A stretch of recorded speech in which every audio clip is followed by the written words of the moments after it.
Apple's iPhone development roadmap stretches many years into the future, and the corporation is continuously working with suppliers on multiple subsequent iPhone models concurrently, which is why we regularly hear speculated features months ahead of launch.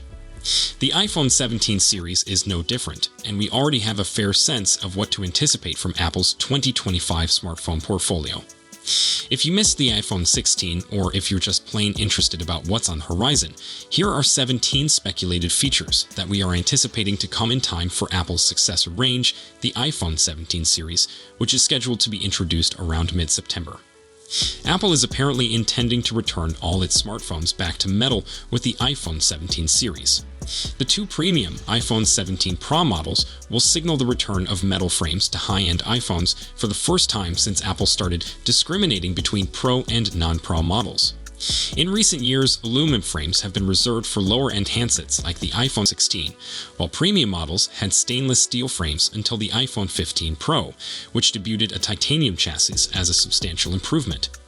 This change in materials for the iPhone 17 series implies a cohesive strategy, with aluminum frames poised to return throughout the whole device range. The first difference we will see with the 17 Pro and 17 Pro Max is that the front-facing camera will feature 24 megapixels rather than 12. Naturally, if Apple gets it to that brightness, this will allow clearer images as well as maybe enhanced MI and front-facing recognition for visual intelligence. This 24 megapixel front-facing camera should also be part of the whole 17 series. So, it should be relevant to both the 17 and the new 17 Air, which should replace the whole 17 Plus model, not just the Pro and Pro Max variants. Though it's uncertain whether front or rear of the camera will have features like 120 frames per second, 240 slow motion, or even 8K video recording, we can be certain that we'll soon have a 24 megapixel camera, which is about twice as much as the 12 megapixel models we've had for years. Of course, Apple will then refresh their A19 CPU, as we will be moving from the A18 Pro to the A19 Pro on the 17 Pro and 17 Pro Max.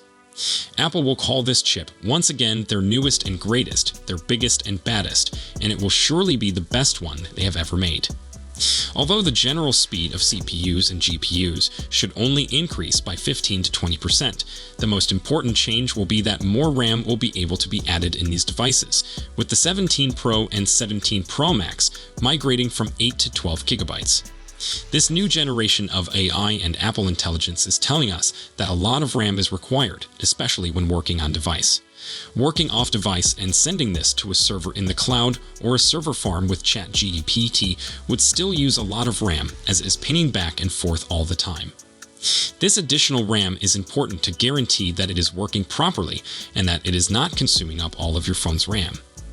However, I do believe that manufacturers and firms like Apple, Samsung, and Google want all of this AI processing, or as much of it as possible, to depend on on-device technology, since it will make it quicker, simpler, and more secure overall. This is particularly true if you're doing things on device, which is likely to be the next wave. When everything, or at least the bulk of it, can be controlled on a single device, I think it will be the peak of Apple intellect. The fundamental reason for this is because the Pro model's 12 gigabytes of RAM will aid with AI, but there will also be ancillary impacts for gaming, multitasking, and potentially even a genuine multitasking mode on the bigger 17 Pro Max, which should still have the 6.9-inch form factor. Tell me if you think that an Apple iPhone would unlock 12 gigabytes of RAM. Naturally, AI and ensuring that it performs as smoothly and coolly as conceivable will be the key priority. However, as I mentioned, it will have subsequent implications. Tell me what you anticipate will be the most helpful of those secondary benefits. From the aspect of magic moments, the next one ought to be pretty useful. All of these things are really amazing moments, and once again, Apple controls the full vertical stack in terms of both hardware and software, which tremendously promotes communication between them. Apple will therefore be creating its own 5G, Wi-Fi, and Bluetooth modems to be put into these phones as the following step. With respect to the 5G modem, the iPhone 17 Air is currently the only new model in the iPhone 17 series to contain an inbuilt 5G modem. However, Apple will continue to utilize the more complex Qualcomm CPUs for its 17 Pro and 17 Pro Max, but we will be getting Apple's new in-house built Wi-Fi chip. Now let's talk about the cameras. As everyone has seen, there have been reports that the iPhone 17 Air will sport a rectangular design that spans the length of the smartphone, or a visor-like look. Although there is only one rear-facing camera in all of the mock-ups we have seen, the iPhone 17 Air is believed to contain two, a telephoto sensor, or something similar. It will occupy the complete back of the phone. The 17 Pro and the 17 Pro Max may possibly sport the same rectangular visor that we have seen with the Pixel range for the previous couple of years. Again, this would take some getting used to, but generally, I believe it would be a wonderful idea, particularly for individuals who prefer to lay their phones down and type on them at a desk. If you use your iPhone that way, you know that it wobbles a lot right now since it's visibly off-center.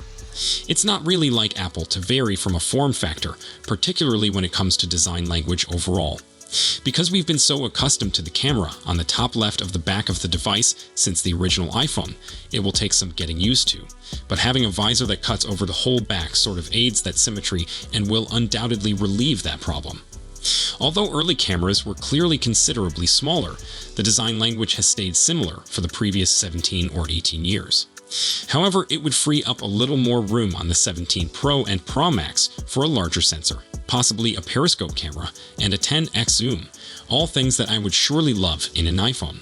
Since I appreciate the titanium finishes of the 16 Pro and 16 Pro Max, I'm not a great fan of the construction material, which is another rumor we've been seeing. There is a trace of it as of right now.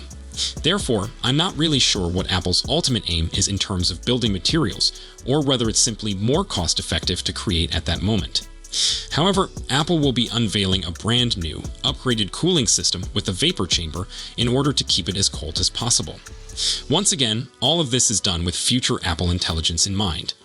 They want to make this as helpful as possible so that it doesn't overheat or overwork and appears like you're using your phone constantly. Additionally, I've discovered that these phones grow a little warm. As we engage with AI services like Apple Intelligence, it continues to manage a big number of info at once the more it searches, looks for objects, and operates on the gadget. Indeed, having all of this information practically at your fingertips is a good thing, but I would much prefer not have it if it would drain your battery, overheat your phone, and perhaps even cause it to burn out. Therefore, all of those challenges should be considerably addressed by the superior cooling and higher RAM in these Pro variants. The iPhone 17 will feature an anti-reflective display that is more scratch-resistant than Apple's ceramic shield found on iPhone 15 models, according to one rumor, although the new iPhone 16 Pro models do have the latest generation ceramic shield, which has an advanced formulation that is 2x tougher than glass on any other smartphone. The exterior glass of the iPhone 17 is rumored to feature a super hard anti-reflective layer that is more scratch-resistant. It's not clear if Apple is aiming to adopt the Gorilla Glass armor that Samsung employs in the Galaxy S24 Ultra, but the description of Corning's newest technology fits the claim.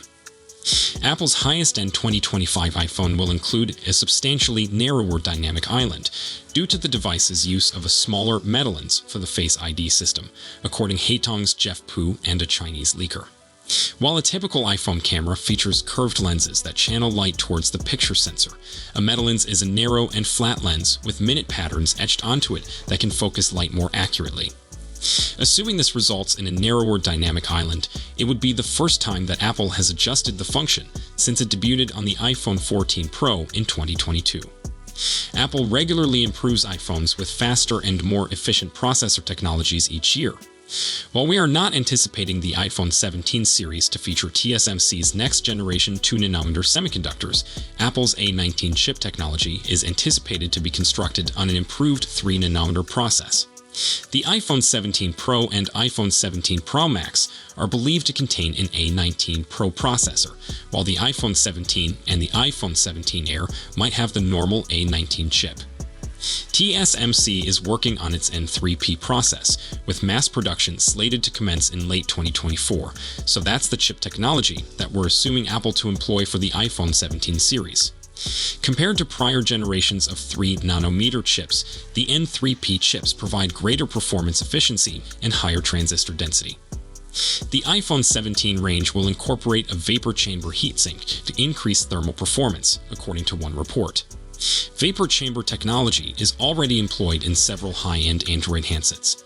Vapor chambers operate by dispersing heat evenly over a greater surface area, eliminating thermal throttling and preserving constant performance, which is especially advantageous in compact devices.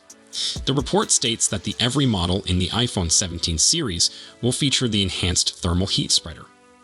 Apple has purportedly tested a wireless reverse charging function for its future iPhone 17 Pro models that would make the iPhone capable of providing power to other Apple products, according to the Weibo-based leaker Instant Digital. The Chinese leaker believes that Apple is developing a 7.5-watt wireless charging function for iPhone 17 Pro models, and it may be used to charge other Apple products like AirPods, Apple Watch, or perhaps a forthcoming MagSafe battery pack. Apple is claimed to have raised the depth of the iPhone 17 Pro Max to 8.725mm, up from 8.25mm on the iPhone 16 Pro Max, which would be a 0.475mm difference in thickness. The increase surely means a larger battery, according to one leaker. Apart from depth, the iPhone 17 Pro Max's frame apparently stays intact and is otherwise similar to the iPhone 16 Pro Max. So, that's it for today's video. Thanks for watching, and don't forget to hit that like button and subscribe to our channel for more tech news and updates.